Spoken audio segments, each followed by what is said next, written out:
My writing course my freshman year changed my life. It changed my life more than any other course I took in college. So I feel connected through my writing. And it certainly made me think about things and question things in a way that I never would have done had I not written so many essays. You'll just have certain epiphanies. It's kind of strange, you know, like 2 o'clock, 3 o'clock, even 4 o'clock in the morning, everything just will start to click. I couldn't imagine college without writing now, because that was the time that I really feel that I learned the most. It made me claim the classes, it made me claim the text, it made me claim what I was reading, and I loved it. I wrote a lot in school.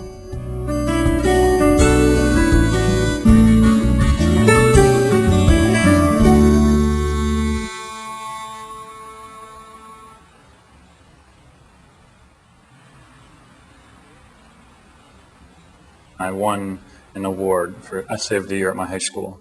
And then in my interview, my interviewer looked at that essay and said, well, your writing needs a lot of help, but we have programs for people like you. So in terms of writing, I was probably pretty scared initially and wasn't sure what to expect and shied away even from majors, which were going to require me to write a lot. I was placed into the expository writing 10 is I think what it was called, which is the first. So it means that, you're not there. You need some brushing up. And of course I was like floored. I couldn't believe it. My first meeting for my writing study course with my instructor, we kind of sat down to discuss my essay. She gives me a C+. I was like, a C+? And so I felt coming in, I was already at kind of a disadvantage. I wasn't a very good writer, and I had a lot to learn. But I guess on the other hand, it was really kind of motivating. So in a way, it was, okay, there's actually a lot of room for improvement. About literature, that has to be clear. And if it's For me, it was really the academic challenge.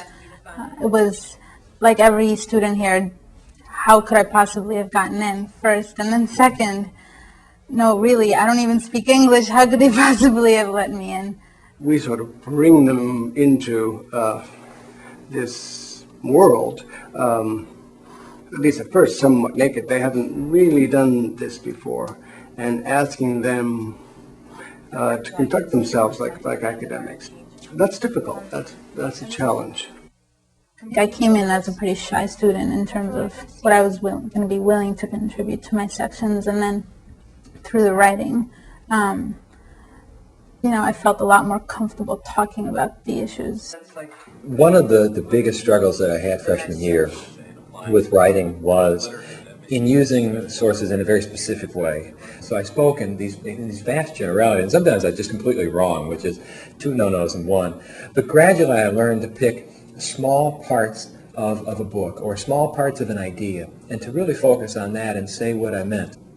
Once I had realized that someone was actually reading my papers, then all these other concepts became open to me, like counter-argument and like critical distance, where you need to consider that the person who's reading your paper may have their own ideas. It's the most difficult skill that there is to communicate precisely on paper with no body language, no tone, no waving of your arm, no widening your eyes, no whispering, but just getting exactly the right words in exactly the right order. That is the hardest thing to do. It's a struggle. It's not this neat process where all the facts fit together neatly and you just come out with this nice little thing at the end. A lot of times you'll come up with things that disagree with each other.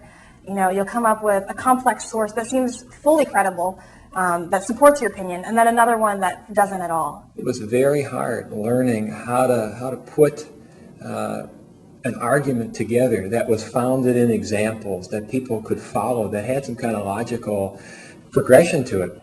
But as you start to sort of funnel it down, winnow it down to a theme, a thesis that makes sense and that coheres, you start making sense of all these differences. In assigning a final paper in a class, very often I'll say, first thing to do is to get a topic, and the second thing is to ask a question. What do you really want to find out? And in order to write a good paper, you have to find your own question and pursue it. Is it original? Is it interesting? Has it been said before? Would someone want to read about this at all? And then I would go at it from there, and I would do an outline. You know, and a lot of times you come up with something that's very different from what you had expected at the beginning. You know, you may start out writing one paper and you end up with another. Revision is so important, and the first draft of an essay is never a good draft. I learned that I can sit down and reread an essay and always change it and always revise it. You discover a lot of what you have to say in the course of putting word after word and sentence after sentence. You discover by the end of the paper what it is that you think. So if you just leave it at that and hand in the paper, you've cheated yourself of the greatest chance, which is to go back to the beginning, having concluded the process of writing, and write the whole thing again in light of what you've discovered. Very often we're sure that the reader will get it, the reader doesn't. Almost everything that a student writes is subject to either feedback from me or from the other students in the class, or both. And at least in the the first third of the semester, what I'm saying to students is, first of all, what do you really mean here? And then I very often say, well, do you really mean that? And their faces sort of collapse because, no, they didn't really mean that. They're writing in a way that they think is how they should be writing. So I went into the feedback session. She said, tell me what it was that you wanted to say. And so, I just said it. And then she said, write that. So I rewrote it, and it was very different from the one that I originally turned in. Is that kind of what you're trying to... I wrote one paper on a poem about the Titanic, and I started off with many great things have been said about the Titanic. And when this instructor read it, he said, what are you saying here? Everyone knows this. You just said something that is completely and totally obvious. If it's completely obvious, it's not worth saying in your paper.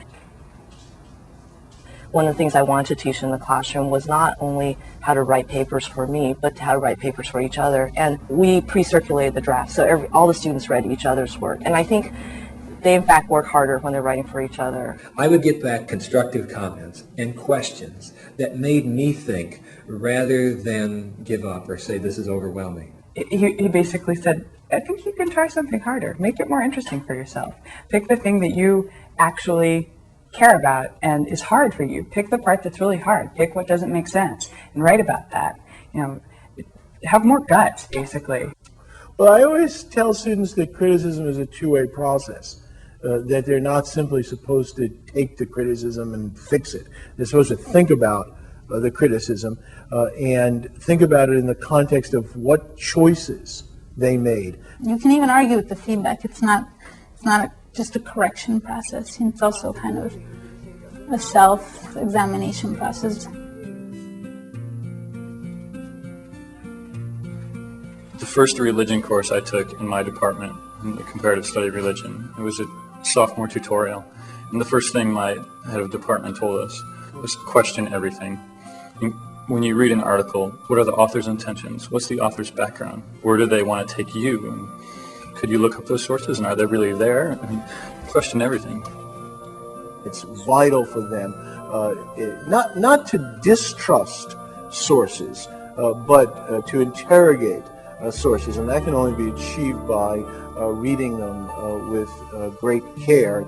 It was amazing to see how much you got out of repeatedly reading a passage, and that was the whole point of close reading, was I'm not just reading this and moving on or reading it to pick out an idea.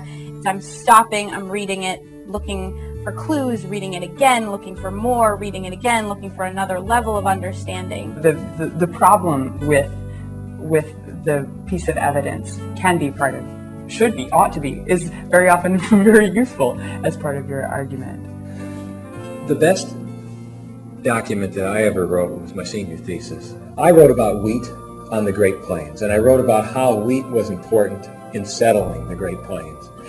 And I examined all the old booster literature from the 1830s and 1840s that said, "Go west, young man."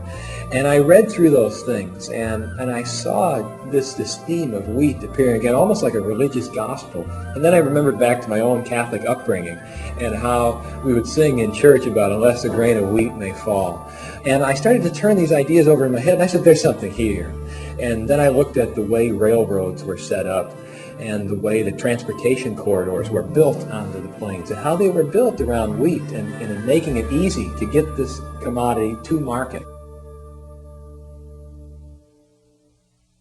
Different disciplines have different forms, but also different structures and different goals in their writing. Philosophy writing has such a different style than historical writing and English writing. And I guess learning a different style is also part of considering an audience and considering what types of questions are appropriate.